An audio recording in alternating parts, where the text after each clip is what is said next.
I want you to try this out today and feel how it instantly changes your handles, and it's to stop the basketball from spinning. What does that mean exactly? Well, I'm going to show you in this video what that means, how to master it, and also times you won't want to do this. It's something I recommend my players do most of the time because it'll help you get better control of your dribble. On your crossovers especially, you're going to notice this. If I do a crossover, see how the ball spins when it hits the ground? It's not going to do that as much on a regular dribble or an inside-out dribble. It might have a little spin on more of your side-to-side dribbles, but your more straight up and down ones, the ball doesn't spin as much. But on the crossovers, it spins. What you want to do is, the second it comes in your hand, try to get the ball to stop from spinning.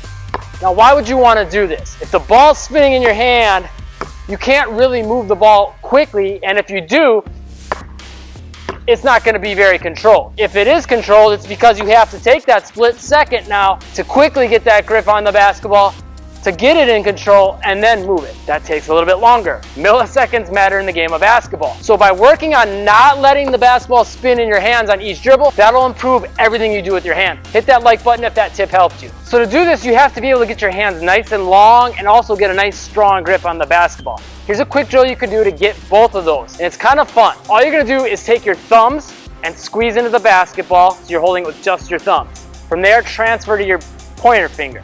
Transfer to your middle finger. Transfer to your ring finger. Try not to let the ball spin. And then same with your pinkies. And then go back down the chain. Okay, you can either hand it off like that, or you can do it more popping it, popping it, popping it. Okay, leave me a comment and let me know if you're going to try this. Here's 2 more quick drills to help you master this, and then I'm going to go into times you would want to let the ball spin in your hand. The first drill is to just dribble the basketball and try to palm it.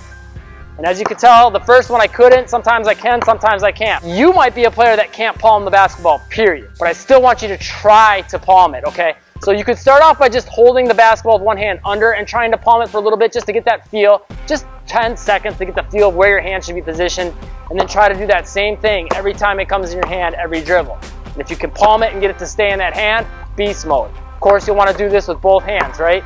And funny enough, I'm a lefty, and my right hand is the one I can usually do it easier with, so that right hand might be bigger. And then the second drill is simple. It's the thing I showed you first. Crossover, try to get the ball to stop from spinning.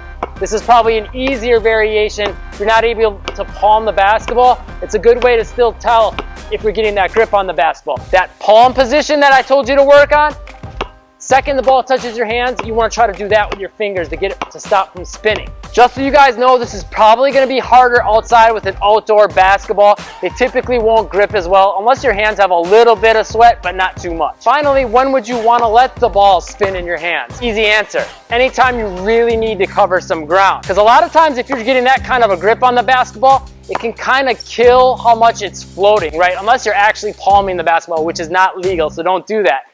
But if you let it spin in your hands, you can give it some more air time and let it float in the air a little bit longer and cover some more ground. But once you get a little bit more advanced, you might get good at stopping it from spinning and still being able to cover ground. Ideally, that's where you want to get to. But even then, there's certain times where you're going to want to let that ball spin in your hands so you can really start to cover some ground laterally, forward, back, wherever it is you need to go. If you want to get even better at not letting the ball spin in your hands and just improving your ball handling in general, I've got a free workout for you. Top link in the description down below. It's already helped thousands of players. I'm sure it'll help you too. Just click the link, pop in your email, and I'll send it right away. Click that subscribe button and that bell icon if you found this video helpful, and I'll see you in the next one.